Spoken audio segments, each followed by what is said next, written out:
ಶ್ರೇಯಸ್ ಪಟೇಲ್ ಅವರು ನಮ್ಮ ಜೊತೆ ಇದ್ದಾರೆ, ರಿಪಬ್ಲಿಕ್ ಕನ್ನಡ ಜೊತೆ ಇದ್ದಾರೆ. ಅವ್ರನ್ನ ಮಾತಾಡಿಸುವಂತ ಪ್ರಯತ್ನ ಮಾಡ್ತೀನಿ. ನೋಡಿ ಸರ್, ಪ್ಯಾಂಟ್ ಎಲ್ಲ ತೂತ್ ಮಾಡ್ಕೊಂಡು ಬಂದಿಲ್ಲ, ಅಲ್ಲಿ ನೀವು ಮಾತಾಡ್ಕೊಳ್ಳಿ.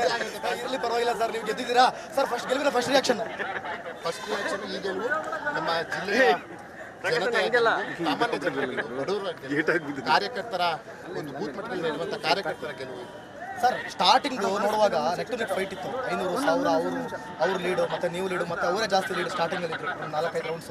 ಅದು ನೋಡ್ತಿದ್ರ ಸರ್, ಏನ್ ಅನ್ಸ್ತಿತ್ತು ನಿಮಗೆ? ಅದು ನೋಡಿದಾಗ ಒಂದ್ ಕಡೆ ಅಭ್ಯರ್ಥಿಯಾಗಿ ಸಹಜವಾಗಿ ಭಯ ಇದ್ದೇ ಇರ್ತದೆ. ಆದ್ರೂ ಎಲ್ಲೋ ನಾನು 100 ಅಂತ ಹೇಳ್ತೀನಿ ಅಂತ ಕಾರ್ಯಕರ್ತರ ಭರವಸೆ ಇದ್ದು ನಾನು ಖಂಡಿತವಾಗಿಯೂ ನನಗೆ ಒಂದು ಧೈರ್ಯಕ್ಕಿಂತ ಹೆಚ್ಚಾಗಿ ಕಾರ್ಯಕರ್ತರಿಗೆ ಈ ಬಾರಿ ನಾನು ಚುನಾವಣೆಯಲ್ಲಿ ನಾನು ನೋಡಿದ್ದು ಜನತೆಗಳಲ್ಲಿ ಇರ್ಬೋದು, ನಮ್ಮ ಪಕ್ಷದ ಕಾರ್ಯಕರ್ತರು ಇರ್ಬೋದು, ಪಕ್ಷಾತೀತವಾಗಿ ಎಲ್ಲ ಜನರಲ್ಲಿ ಒಂದೇ ಒಂದು ಇದ್ದಿದ್ದು ಈ ಸಲ ನಾವು ಗೆಲ್ತೀವಿ, ಶ್ರೇಯಸ್ ಗೆಲ್ತಾರೆ ಕಾಂಗ್ರೆಸ್. ಸರ್ 1999ರಲ್ಲಿ ದೇವೇಗೌಡರ ವಿರುದ್ಧ ಪುಟ್ಟಸ್ವಾಮಿಗೌಡರು ಗೆದ್ದರು. ಅದಾದ ಬಳಿಕ ಇದೆ ಫಸ್ಟ್. ಹೌದು, ಇದು 25 ವರ್ಷದ ನಂತರ ನಮ್ಮ ತಾತ ಅವರ ಒಂದು ಆಗ ಏನು 98ರಲ್ಲಿ ಒಂದು ಆಡಳಿತ ಕೆಲಸದ ಏನು ಆಡಳಿತ ಮಾಡಿರೋ ಒಂದು 5 ವರ್ಷ ಸಂಸತ್ತಾಗಿರ್ಬೋದು, ಸಚಿವರಾಗಿ ಅದಕ್ಕಿಂತ ಇದೆ. ಅದರ ಕಾರ್ಯವೈಖರಿ ನೋಡಿ ಒಂದು ಅವಕಾಶ ಮಾಡೋಣ. ಜಿಲ್ಲೆ ನನ್ನ ಪರೀಕ್ಷೆಗೆ ಇಟ್ಟಿದ್ದಾರೆ, ಚುನಾವಣೆ ನನ್ನ ಗೆಲ್ಲಿಸಿದರ ಜೊತೆಗೆ ಪರೀಕ್ಷೆಗೆ ಇಟ್ಟಿದ್ದಾರೆ. ಬಿಜೆಪಿ ಜೆಡಿಎಸ್ ಒಂದಾದಂಥ ಸಂದರ್ಭದಲ್ಲಿ ಎಲ್ಲೋ ಒಂದು ಕಡೆ ಬಿಜೆಪಿ ಮತಗಳು ಜೊತೆಗೆ ಜೆಡಿಎಸ್ ಮತಗಳು ಹೋಗಿ ಪ್ರಜ್ವಲ್ ರೇವಣ್ಣ ಗೆಲ್ಲಬಹುದು ಅನ್ನುವಂಥ ಒಂದು ದೊಡ್ಡ ಮಾತುಗಳು. ನಾನಂತೂ 100% ನಾನು ಅರ್ಜಿ ಹಾಕಿದ್ದರಿಂದ ನಾನು ಹೇಳ್ತಾ ಇದ್ದೀನಿ, ನಾವು ಗೆಲ್ತೀವಿ ಅಂತ. ಇವತ್ತು ಗೆಲ್ಸಿದ್ದಾರೆ.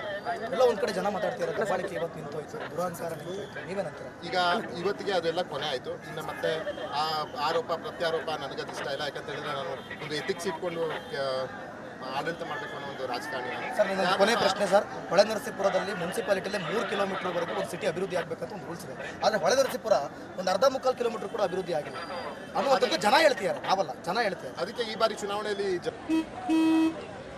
ನಡಿ ಈಗ ಶುರು ಮಾಡೋಣ.